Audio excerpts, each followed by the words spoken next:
The AAC Report is brought to you by Blahut of Realty One Group. Whether you're looking to buy your very first home or looking to downsize or upgrade, call Blahut anytime at 407-748-0484.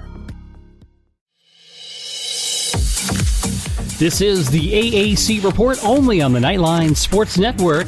I'm Jeff Allen, your humble host and moderator, as we get set to recap Week 11 and look ahead to Week 12 with sound from the weekly coaches teleconference on Monday. And we will talk to Joe Miller of the Navy Radio Network as the midshipmen play their annual game against Notre Dame. Shane Bichelle threw for 414 yards and 5 touchdowns as SMU outlasted East Carolina 59-51 as they lit up the scoreboard. The Mustangs moved to 9-1 on the year, 5-1 in conference. Mustangs head coach Sonny Dykes. Good to get a win. Hard-fought game. You got to give East Carolina a lot of credit. They came in, played really hard. Thought their coaching staff did a really nice job getting their players ready to play. And we started pretty good defensively, and held them to a couple 3-and-outs early in the game, and then they got hot. I thought the quarterback played well. Obviously, had a couple of receivers really had great games as well. So.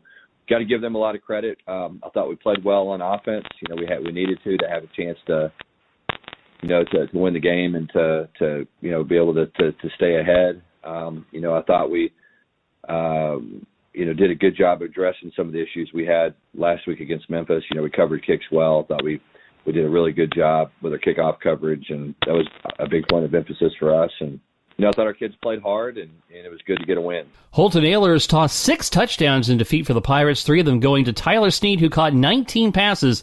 That's right, that's not a typo. 19 catches for 219 yards. Pirates head coach Mike Houston. Well, obviously disappointed not to get the win down at SMU this weekend. They've had a great year so far, and obviously they're one of the better teams in our conference and one of the better teams in the country. And there's a reason why. Very explosive football team. Really continue to be pleased with the progress that our kids are making. It's 2 weeks in a row that we've went to the wire with a nationally ranked opponent. We just got to get over that hump and be able to finish those games off. Pleased with the offensive output this week. I thought Tyler, is one of those things where, the plays were there to be made, and he made them. And he's improved and, been a solid guy all season long, and he just continues to develop. And I think, being a first-year starter, being a guy who played 4 games last year, so really, hadn't played much coming into this year. Really, really pleased with his progression up to this point. And, the award's nice and all. I promise you he'd rather have the win. So he's a team guy and an important part of our program. ECU falls to 3-7, 0-6 in conference. Number 17, Cincinnati rolled to an easy 48-3 win over UConn. The Bearcats 8-1 and 5-0 in the Eastern Division, and they lead the East now by 2 games. Bearcats head coach Luke Fickell. Obviously, it was a all-around really good Saturday for us. I mean, we came out well. We started off well, both offensively and defensively, picking up from some things that we didn't do really well the week before at East Carolina. So we also got an opportunity to, get a lot of younger guys in the game finally. We just haven't put ourselves in a position, even though we've won a bunch of games, we haven't put ourselves in a position maybe to give some guys some opportunities that really deserve it. And it was great to see. It was great to see those guys go out there, have an expectation, live up to the level of what we expect of them. And I don't just mean making plays. I mean the effort and the attitude no matter what the situation. So all in all, it was obviously a great Saturday for us. This week we got to go on the road again, another night game, which is always kind of difficult, just waiting around to play. But we'll be in great atmosphere, obviously, with probably a great night, with a very, very talented football team that we need to make sure we're prepared for, because we got a stretch run here that's going to take a lot of effort from our guys, as well as a lot of focus with the attention that we've put ourselves in a position to do something special. The Huskies, meanwhile, dropped to 2-8, 0-6 in league play. UConn head coach Randy Edsall. Well, Cincinnati is an outstanding football team, and very deserving of their number 20 ranking in the playoff system. But again, it's kind of the same story for us. Is we go out there, we do some things well, and then we're just aren't playing consistent enough,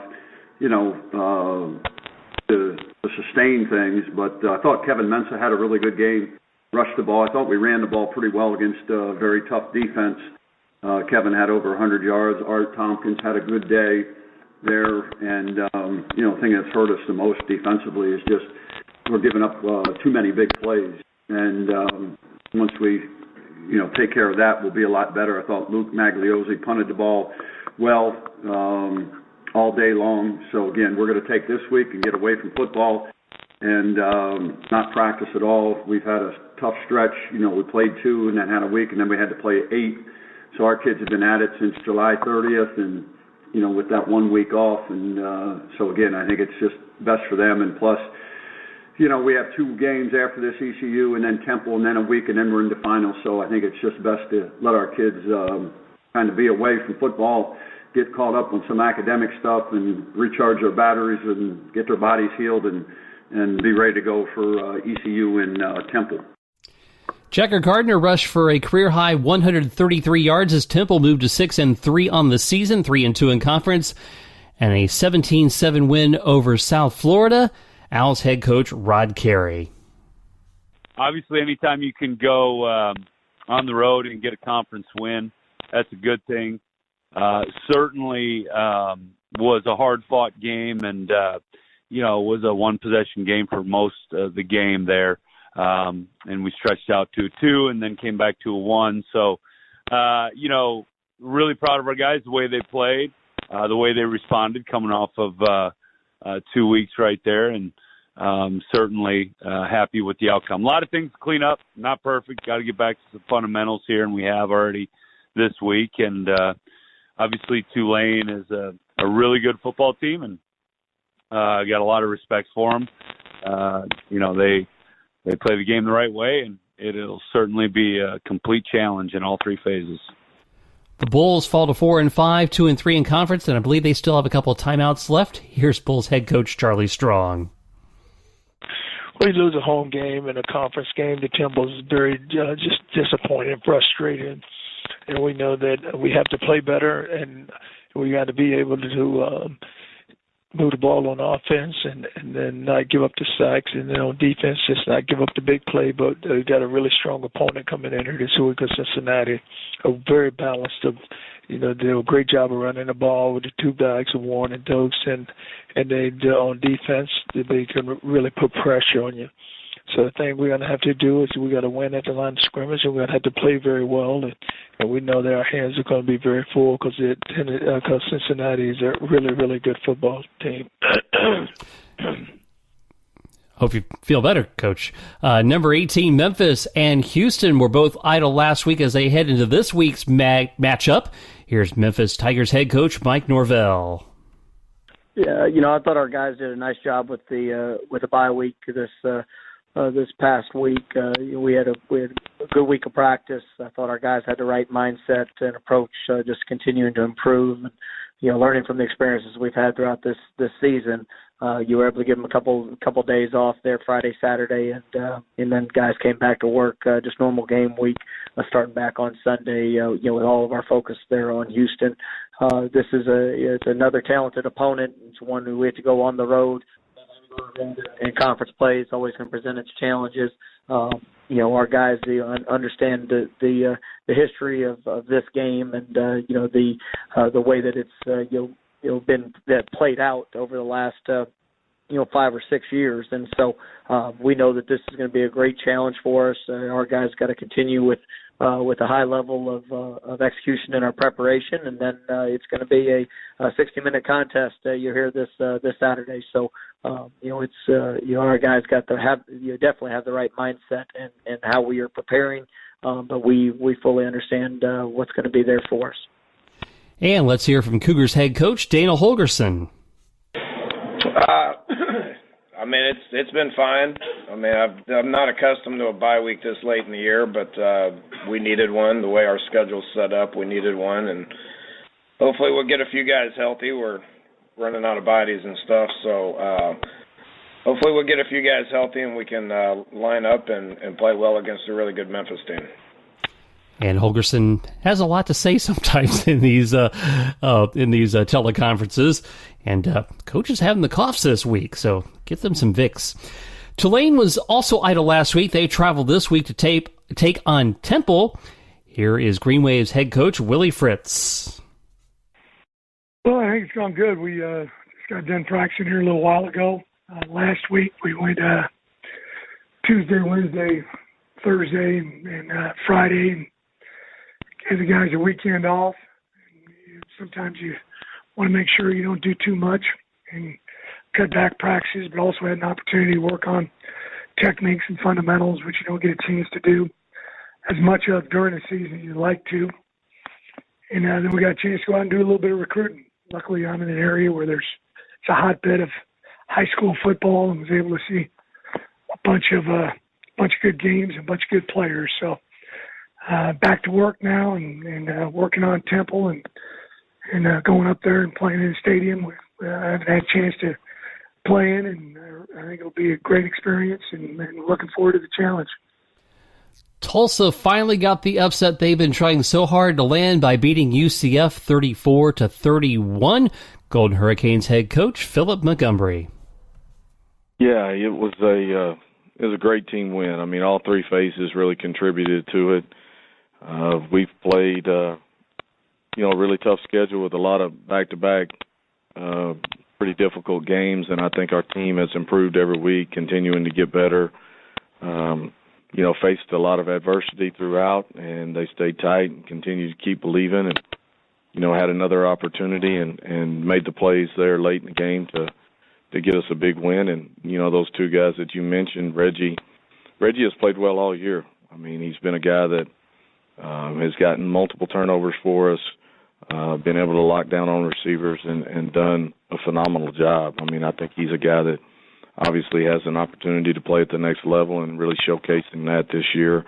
The plays that he made in this game and many others have greatly helped our football team throughout. And so can't say enough about him. Thomas has been solid for us all year long. I mean, flipped the field several different times, pinned them down in that negative territory, and just has been big throughout. And so another guy that's got great talent and continuing to improve his craft and help us move in the direction we want to go. Central Florida is a great team, and I think we've got a really special group here. Our record doesn't show it, but it's a group that has continued to get better every week, and we know we got two tough ball games coming up. We got Houston in the near future, and got the bye week this week. Try to get some guys. We're pretty banged up, trying to get guys back healthy and give us an opportunity to get another win here. The win moves Tulsa to 3-7 on the year. The Knights fall to 7-3, including their second conference loss. Knights head coach Josh Heupel. Yeah, obviously disappointed in the outcome, and knew that we were going against a football team on the road that had lost some close ball games, and there's some things that all of us had to do better to come out on the right side of the scoreboard there. Turnovers, losing that margin 3-0 hurts, and obviously the penalties as well. So, we'll get back to work this week, and obviously everybody in our program will be looking forward to getting back on the field here when we get a chance against play. And now for my nickel's worth on UCF, because 2 cents is not enough. And where do we begin? Well, I would say for yet a third time on the road, the offensive line struggled quite a bit, particularly in pass protection. I think when you abandon the run, and we'll get more into Josh Heupel in just a moment, but you're asking a freshman quarterback to basically drop back into pass formation 45-plus times with no protection. And that is going to lead to turnovers and really put a lot of pressure on a young quarterback. So, again, I don't know what it is on these road games, but the offensive line just did not perform as well. And as far as the play calling goes with Coach Heupel, again, they abandoned the run in the second half, and it's not like they weren't moving the ball on the ground. Adrian Kilditz had 2 long touchdown runs, one negated by a penalty. Thankfully, they ended up scoring on that drive anyway. But you got to mix the run game in there, and we've got the backs to do it. And you can get a hot hand going, and really, I think more often, I think Dylan Gabriel played a pretty decent game at Tulsa. I just don't think his coach did him any favors with the play calling, and the lack of pass protection, I think, has been more of a disservice to him in that regard. And then it's the penalties. The penalties. No, I'm not going to say it 15 times, even though I want to. They got to get that cleaned up. It just is not good. And again, when you win, you can kind of look the other way a little bit. But if you don't fix the problem, Tulsa is what happens to you. And, is it time for maybe Josh Heupel to turn over the play calling to Jeff Levy and let the offensive coordinator take care of that? And the head coach concentrate on some of the bigger picture things, including getting some discipline on this team, because the penalties are not smart ones. And then, with all that going on, penalties and turnovers, that's what they say. They always get you beat. As for this week's schedule, UCF, UConn, ECU, SMU, and Tulsa are all idle. Tulane at Temple will be a noon kickoff Saturday on ESPNU. Temple leads the series 3-1. Last time they met, though, was 2016. Temple won in a 31-0 shutout. Memphis at Houston, 3:30 on ESPN2 Saturday. Houston leads the series 15-12, and Memphis won last season's meeting by a 52-31 count. Cincinnati at USF, 7 p.m. on CBS Sports Network. The Bearcats lead the series 9-7, and were victorious last year by a 35-23 score. Coming up next, we preview our Spotlight Game of the Week, Navy v. Notre Dame, when the AAC Report continues in just a moment.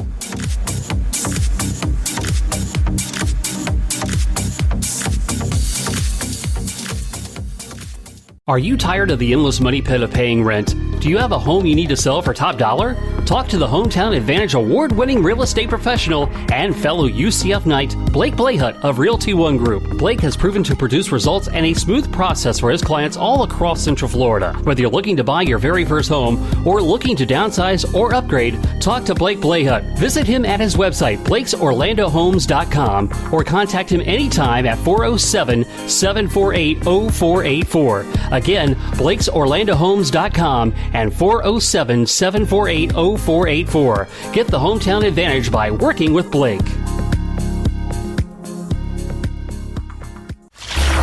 Island H2O Live, a new wave of water park. Experience the next generation of fun at Island H2O Live. You choose the music, you choose the lighting, and you choose where to share your memorable moments at Florida's newest and most immersive water park. Island H2O Live. Now open in Kissimmee, located off US 192 and State Road 429 on Inspiration Boulevard. Island H2O Live. Number 23, Navy was idle last week as they prepared for their annual matchup with number 16, Notre Dame. Here's midshipman head coach Ken Niumatalolo. Well, they're always a good football program, and they've always been good. We've had, been fortunate enough to beat them in the past, not a ton. But the times we've beaten them, it hasn't been some of their better teams. They were down those years that we beat them. But this year, they're, the last couple of years, they've been playing really well, and obviously at the beginning of the season, they were a team people were considering for the playoffs. And so they're still a really good football team.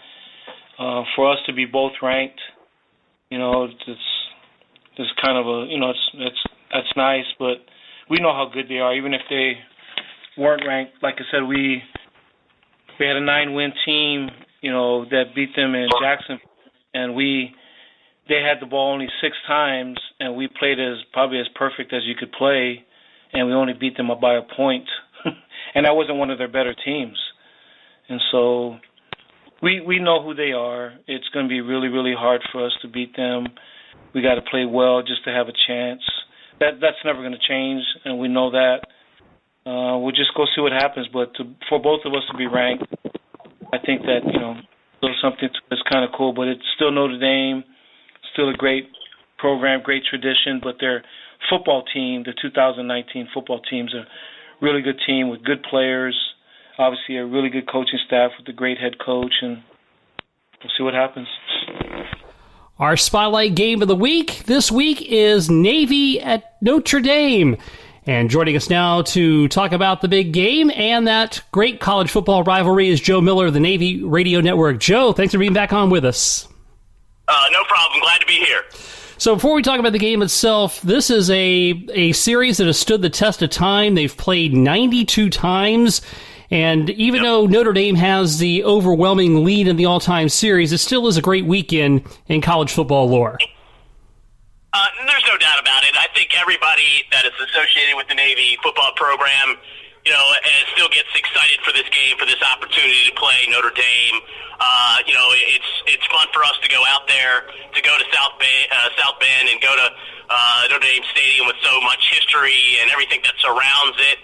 And even though when we've moved inside the conference, it's you sort of put your interest a lot of times now in AAC conference games, but this game still holds a special place, I think, for Navy fans, and it's extra special this year because it's the first time since 1978 that both teams come into the game ranked. So, and look, Navy has had some success recently in the series. A lot of those games have come in the neutral site venues.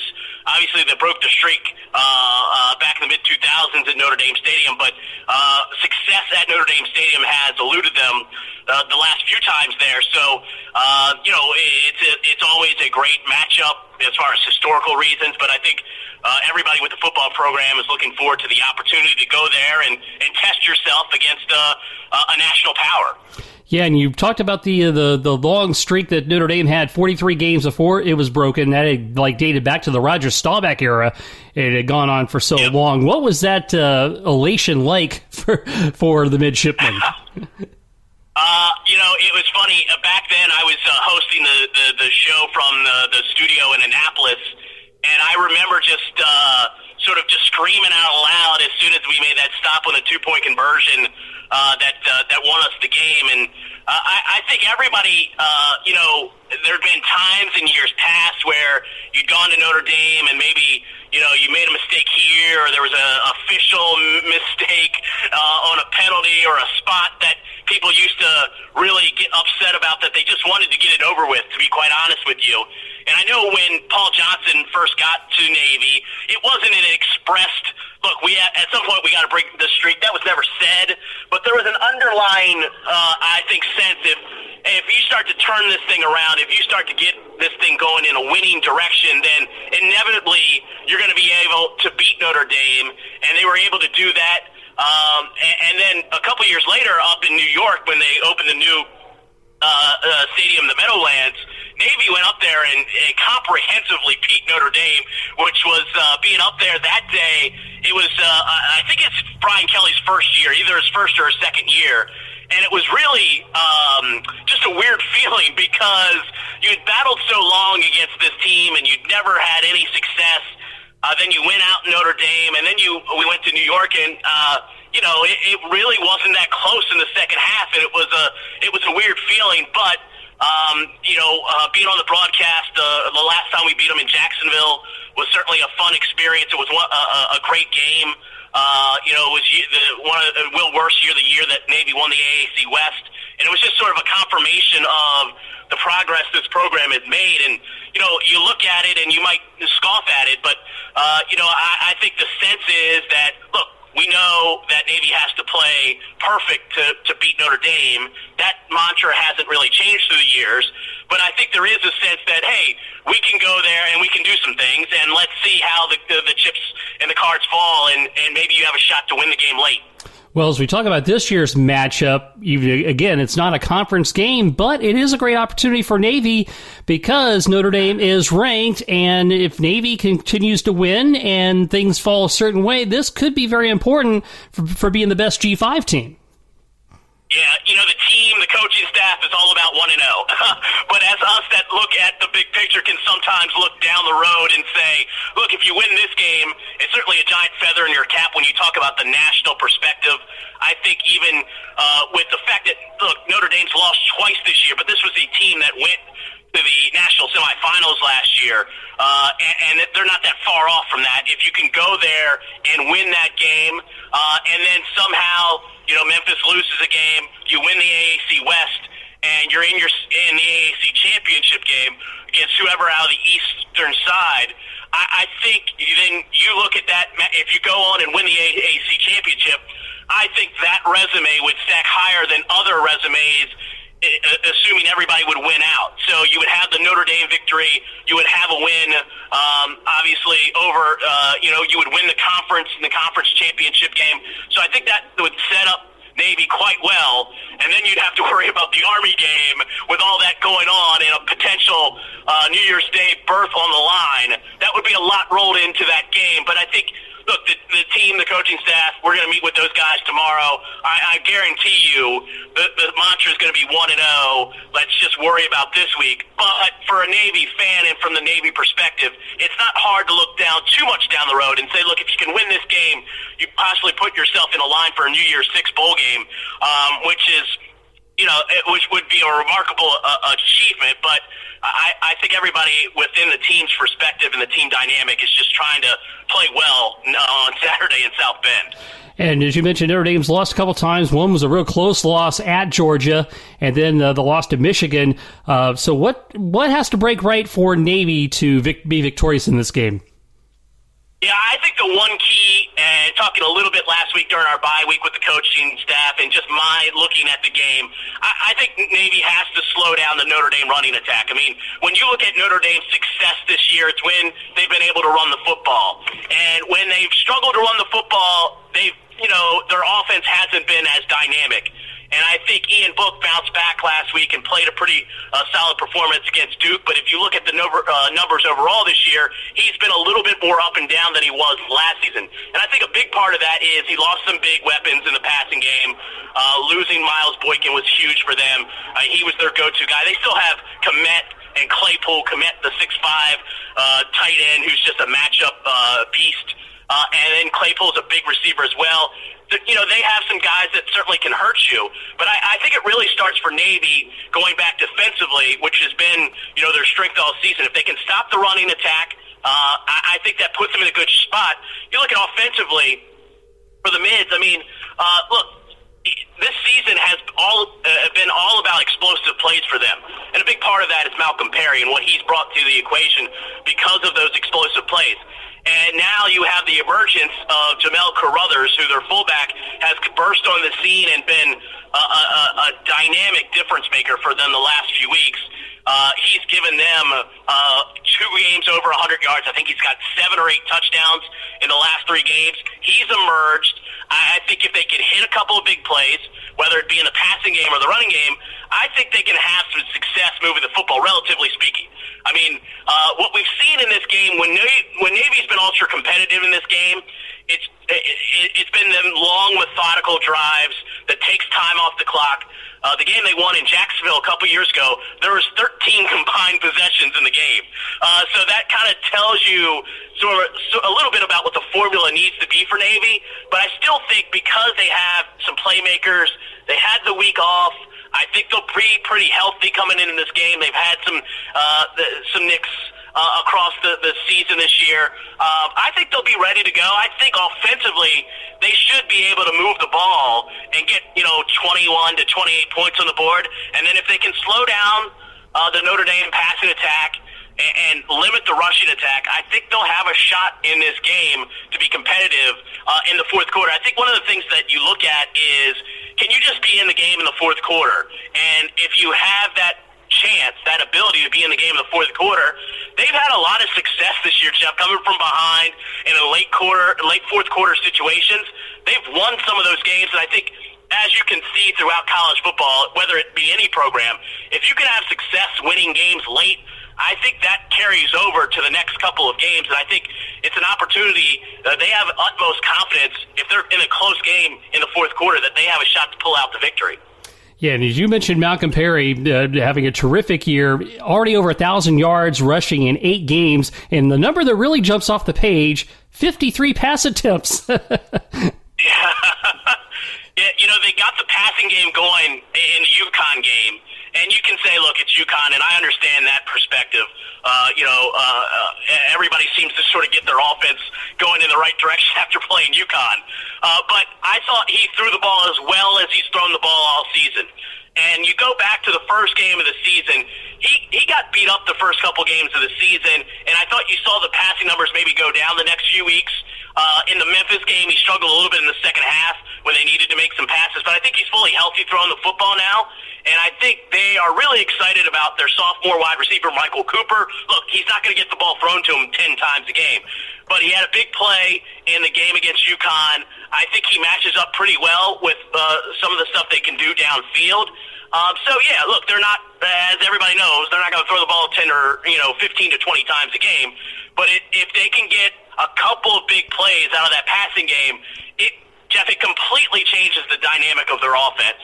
And in the games that they've been able to hit a couple pass plays, and they just haven't, it's I don't want to say unstoppable, but they've been pretty good when they've been able to hit a couple pass plays and open that up, especially early in the game, and that's been a big part of their success. And look, Perry's having arguably the greatest season in Navy quarterback history when you pile up the numbers. Now, there's still some ways to go, but when you look at the numbers and you look at the total offensive numbers, when you combine the rushing and the passing, he's right there with the elites of this program's past. As you mentioned earlier, Roger Staubach, he's there in that category with him and Keenan Reynolds and Will Worth, who had a great year a couple years ago, and Ricky Dobbs, who in the late 2000s was a very successful throwing quarterback as well. So he's right amongst those guys in the season he's having, and he's just been, as I mentioned before, he's been unbelievable in fourth quarters and late game situations. He's willed this team to a victory in a couple of those situations. You look at the Tulane game, you look at the Air Force game. I mean, he put them on, on the proverbial back and took them across the goal line to win those games. And as we are actually recording this interview on Veterans Day, and as we remember the vets that have served our country, you're around young men who are going to be serving our country in the very near future. Can you put into words what it's like to be around a military academy on a regular basis such as you are? Yeah, it's interesting because the thing I always say about these kids is, look, they want to do this. They want to be there, and I think sometimes we don't realize that, this is what they had to work incredibly hard to get to this point in their life. They had to go through a lot of hoops to get here, to get to this point in their life. And serving their country is not something like, it's not just a phrase to them. It's an ideal. It's a thing that they've probably been thinking about since they were 13, 14 years old. And sometimes it's hard to, grasp that in a lot of sense. And the one thing, we were talking to head coach Ken Niumatalolo last week about this, and I told him, I said, I hate to, underestimate these kids sometimes, but even sometimes they come up to me and they surprise me. They won the Tulane game on a last-second field goal, 47-yard field goal to win the ball game at the end. And our sideline reporter, Keith Mills, interviewed the kicker who kicked the game-winning field goal and one of the key players in the game. And both those guys in the interview, after they just had this dramatic victory, said, look, it's just about being 1-0. We're not really worried about big picture. We won this week. It's just one win for us. And I don't know if there's any other place where you would have that level of excitement. You just dramatically won the game for your team. And in the interview, it was nice to win this game, but we're 1-0. It doesn't mean anything until we win next week. And I think that in just a little bit of a capsule of these people, it's just amazing. And sometimes you get, you don't want to sort of get get too crazy about praising people, but I mean, it's hard not to, Jeff. These kids are different. They're special. I cover more than just the football team. There's a dynamic that is across the board with these student athletes, and student athlete is actually something that means something there, and it's pervasive, and it's just something special. And I sometimes have a hard time describing it, but it's different, it's special, it's unique. Well, I tell you, it's a great perspective to hear that from you. And we will have to definitely talk again when, Navy-Notre Dame's a pretty big deal. But we'll have to talk again in a few weeks when you play the biggest rival, Army. Yeah, we're trying to get through the Notre Dame game, but there's no doubt everybody's concentrating on that. But it's been such a great year in the AAC. It's hard not to sort of get caught up in what's going on in the West, and seeing SMU on the schedule and seeing what develops over the next couple weeks before you get to that game, because it's just been really cool in the AAC. Obviously, you following the AAC this year. I think this year has taken things. I know UCF has gotten it into the past into the top level, but I think the rest of the conference to this point this year has really done a great job in sort of marketing and getting everybody else sort of along there talking about the AAC and what it means to compete in this division. And I think it's just great for the conference and for the league to have a season like this where there's big games each and every week and everybody's talking about the conference. It's just really cool. It is outstanding. Well, Joe Miller, the Navy Radio Network, thank you once again for being on with us to talk about Navy and Notre Dame. No problem, Jeff. I appreciate it. And what makes this Navy-Notre Dame game a sacred tradition? Well, I turned to Wikipedia because if it's on Wikipedia, it's got to be true, right? Most of the time it is, and pretty good story here. Obviously, both schools have strong football traditions going back to the very beginnings of college football. Notre Dame, like many colleges, faced severe financial difficulties during World War II, which were basically exacerbated by the fact that it was still an all-male institution. So the U.S. Navy made Notre Dame a training center for V-12 candidates and paid enough for usage of the facilities to keep the university afloat. And Notre Dame has since extended an open invitation for Navy to play the Fighting Irish in football and considers the game annual repayment on a debt of honor.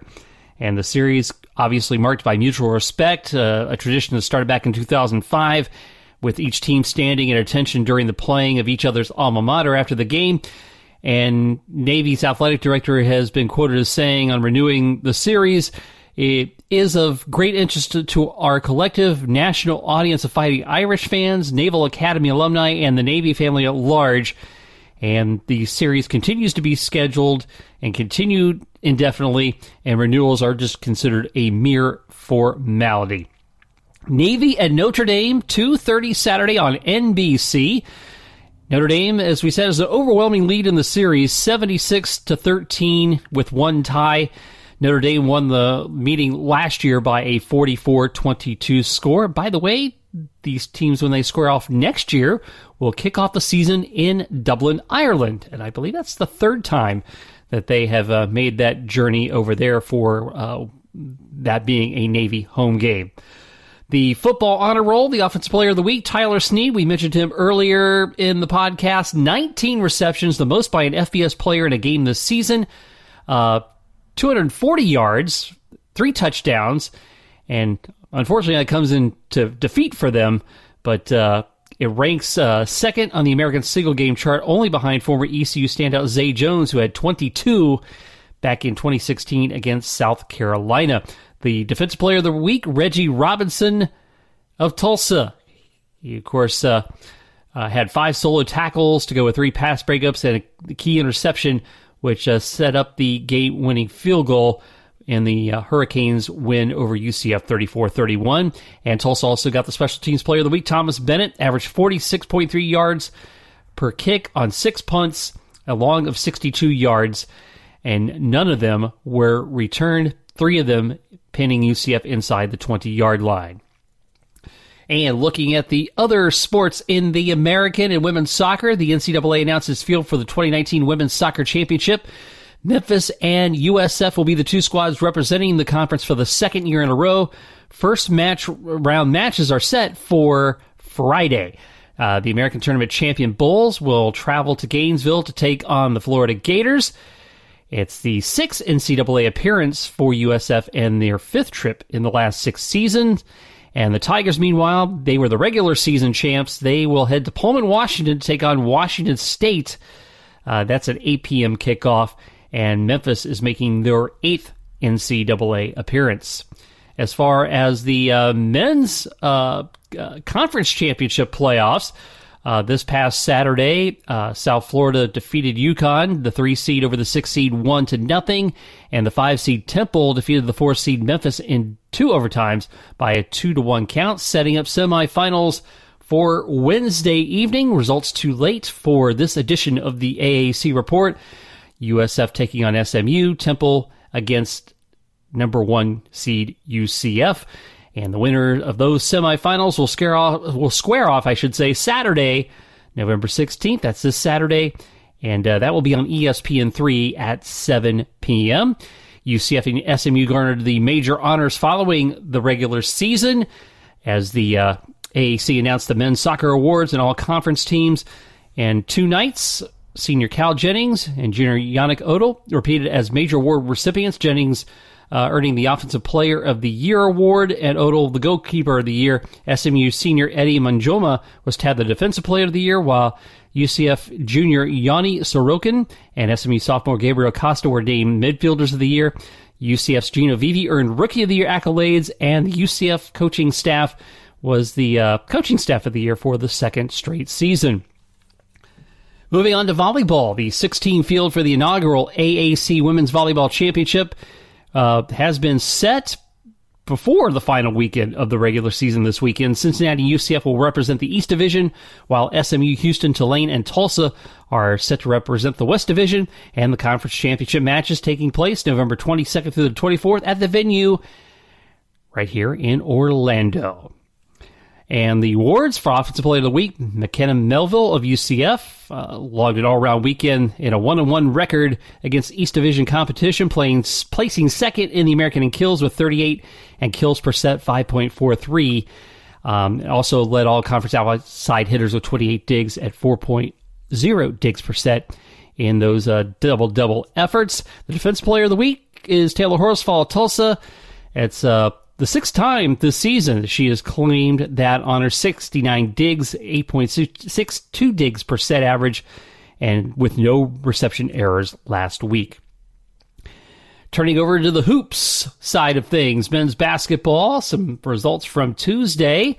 East Carolina was defeated by Appalachian State. Seth Leday had 20 points for the Pirates in defeat. Marcus Sasser had 14 points off the bench. Houston breezed to an 84-56 win over Alabama State in their season opener. SMU down New Orleans 77-64. Isaiah Mike scored 22 for the Ponies. Tyson Jolly also added 20 as they moved to 2-0 on the season. Tulane defeated Jackson State 88-79. Tulsa over Oral Roberts 74-67. UCF fell to Miami 79-70. For UCF, Frank Burtz and Darren Green each scored 13 points. And in the big matchup, number 14 Oregon defeated number 13 Memphis 82-74. And the inaugural Phil Knight Invitational, James Weissman had 14 points, 12 rebounds for the Tigers. Memphis was led by Alessa Quinones with 16 points. And Weissman continuing to play despite ineligibility sanctioned by the NCAA.